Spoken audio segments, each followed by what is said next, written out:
going to dive into the Boston Celtics largely because I just want to get an idea, I think, of where everyone else thinks they are. Because for me, obviously, the market has them as title favorites. They have been basically the whole season. They've been the number one team in the NBA for pretty much the entire season.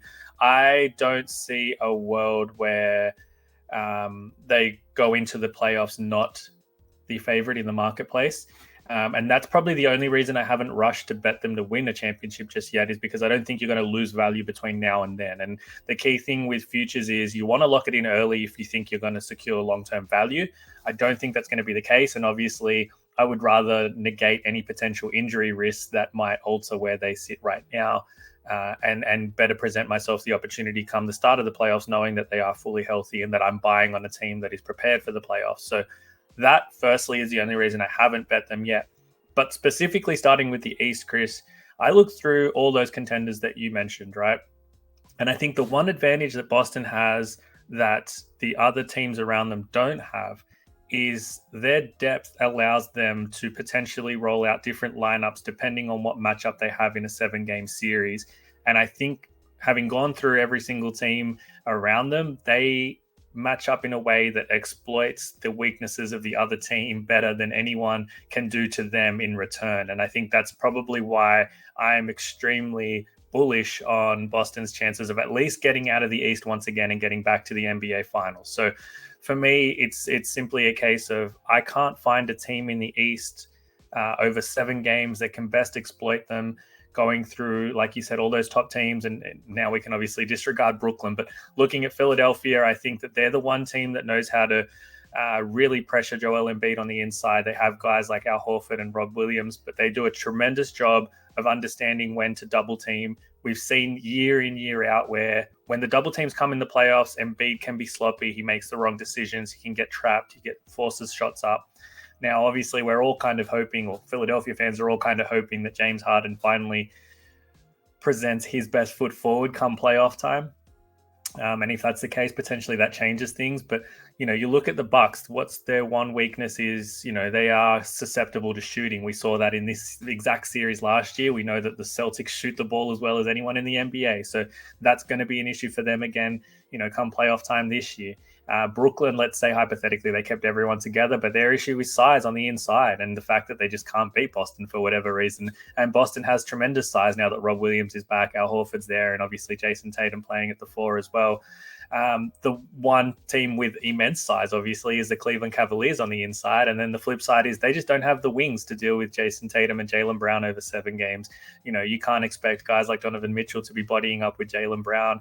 I think that there's mismatches to exploit there. So the more I run through every team in order, the more I think that Boston has enough depth to roll out lineups that can cause these teams a lot of issues. Is there any one team that you think might cause them the biggest headaches, or is there any reason to believe that another team should be favored in the East, or are you probably going to ride the Celtics come playoff time as well? Man, Josh, I think you laid it out perfectly. I think it's, I want to give you some pushback, Josh, but it's really, really difficult to. I agree with every point you made as far as like the weaknesses for those teams. And when I think about the Cleveland Cavaliers, like you made the point about Boston, and I actually bet Boston the other day, Josh. So pretty poor choice on my end. I don't blame you. Like it's also at a point now where like you may as well have it in your pocket, right? Because barring injury, I think it only shortens. Right. No, I agree. I absolutely agree. But so going through those teams, I think you laid it out perfectly. Also, what I would say about Cleveland, because I really like this Cleveland Cavaliers team, Josh, but I watch them. They're extremely inconsistent, right? They win a game, they lose a game. They win a game, they lose a game. They win the games that they should win, but then they lose the games that they should win as well, right? So sometimes I'm questionable whether I should take them. I know last night they did cash the first quarter, first half. I was on them in that spot against a Cleveland team that was on the second leg of a back-to-back. But they're extremely inconsistent, Josh. And also I think that it's their ability to be able to consistently create offense, right? They're really, really good on the defensive end, but it's going to take a really special team, Josh, because I think the point that you made that sticks out the most is just the Boston Celtics are like a Swiss Army knife. They literally have a little bit of everything, right? So, they can roll out these different lineups. I think the addition of Malcolm Brogdon was huge, in the offseason, and Derek White is still there, right? So even when Marcus Smart goes down and he said that he's not going to be back till after the All-Star game, this team just continues to find a way. They just, they kind of plug and play. So I would only be able to agree with you. I think the one team that we didn't mention, Josh, would be the Miami Heat. And I just don't think that they have enough offense. They're not consistent enough. We know that they're a really good defensive team, but are you going to be able to really slow this team down and stop them? And I think last year they weren't able to do so. And this year they're without PJ Tucker, one of those really, really good perimeter defenders, which is also going to make it really hard to deal with Jason Brown and Jason Tatum as well. So I would only agree with you, Josh. I think Boston is still the favorite in the Eastern Conference to come out the East as well. Yeah, I'm off the Miami Heat. I think it's fair to say I have been pretty much all season. They've sort of strung things together a little bit. Like you said, it's on the back of elite defense, but their offense is still just too stagnant and one-dimensional at times. Bringing Tyler Hero into the starting lineup made sense for them, obviously, but it just leaves their bench completely empty. I mean, they have nothing coming off the bench to provide them with any sort of spark or offensive consistency that can change a game. And I think that's going to come to the fore as well in the playoffs, in specific matchups for them. So there's an issue to be had there. But yeah, for the Celtics, I do think as of right now, they are clearly coming out of the East. And like our friend Ronald has said here in the chat as well, I think the only caveat now is how active are these top teams going to be heading into the trade deadline, knowing that that's kind of, I think, that's where the bar's been set from Boston, and they understand, I think, the need to get better in order to reach that same level. Can you see any one of those teams specifically being active enough? I know that the Bucks have obviously been trying to push hard, I think, for Jay Crowder, which I think is a great fit for them. And, it's a simple addition. It's not necessarily going to change the entire landscape, but it does make them better. And it does help them in a playoff series specifically. So that's a move I think that would help them. But do you think that there's anything else those other teams can do? I don't think the Cavs really want to do too much because their core is still so young that it's better off just riding out whatever the outcome might be and then, reassessing in the offseason than trying to rock the boat too much, because I think we've seen as well what can happen when you try and fast forward too quickly. Just ask Minnesota, who took a big step and then tried to fast forward the process. And obviously that's gone pretty pear-shaped pretty quickly. So I don't think there's any need for Cleveland to rush things. Philly will probably try and be active, but I don't know what they can add. Do you, like, off the top of your head, is there anything that they have shooting, they have size? I don't know. Do you want to give up anything in order to get anything in return? My answer to that would be no, Josh, because I think Embiid does a lot for that team, but I think they need him to do everything. I mean, you have a guy, you also have like a big contract and a guy like Tobias Harris, who is getting paid this really large amount of money, like Embiid and Harden type money. So it's going to be really hard to move anyone. I think that they are. I think they like their chances this year, but I don't think that is quite enough. I don't think that they make any significant moves either, Josh, because there's been a big chunk of the season where they've been without Harden or they've been without Embiid or both at the same time. So when those guys are on the floor and are healthy, they're really, really good at home specifically, which is why they're third in the Eastern Conference right now. But I don't see them going out and really changing this roster too much. Doc Rivers a really old school type coach. He doesn't really make a lot of moves before the end of the deadline. So I would say no. I also think, Josh, I've been, reading into the Celtics and they're still trying to acquire other bodies as well. Jakob Poeltl being one of the guys, listening to Brian Scalabrine this morning, who follows that team really, really closely. And, he calls the games for them. So I would say no, Josh. And the Celtics also understand that, there's potential for them to get better as well. I think, the front office understands that. So they're also still trying to get better as well. But I don't see anything big happening, at least that we know of, Josh, from any of these teams. And I would only be able to agree with your assessment on the Cavs. This team, if they don't win this year, I don't think that they'll look at that as a failure, because it is their first year together. And we know that it takes about a year. Even when LeBron goes to teams, he typically doesn't win on the first year. Darius Garland is so young still, right? Evan Mobley is still developing as well. So you're right about the core. I would only be able to agree with that. And the Cavs, I think they'll, I don't think they'll rock the boat. They'll keep it steady and try to make another run at it next year if they're not able to get there this year. Yeah, exactly. I think everyone knows the glaring weakness on the Cavs roster is another wing, right? It's a real traditional 3-and-D guy, someone that can fit in and help them defensively, but they can actually space the floor for them as well and give them the spacing that they need for when Garland, Mitchell are able to drive and kick, and for the big guys as well to operate on the inside. So for them, it's just about, like you said, it's about reps. Get those guys reps. Get Mobley, get Garland reps in the playoffs. Get them familiar with the environment and the atmosphere, and then you build off of that. So no need to rush it whatsoever. The only other teams in the East, I can see a couple of comments in the live chat. The Hawks, the Knicks, do you see them making any noise? I obviously don't see that there's a pathway for them to win the East, but what's their ceiling potentially in the East? I mean, I want to be a Hawks believer. That offense, I think, has the potential to be as good as most teams, but they just can't defend. And, as much as DeJounte Murray sort of alleviates their perimeter issues, where Trae Young was just a turnstile, especially alongside Bogdanovic, there's only so much he can do. I like DeAndre Hunter. I'm a big DeAndre Hunter believer. One thing I don't believe in, though, is his health. The guy just cannot consistently be available for more than 2 weeks at a time, it seems. And there's nothing that suggests that, come playoff time, he's going to be 100% healthy and available every single night, which they need him to be.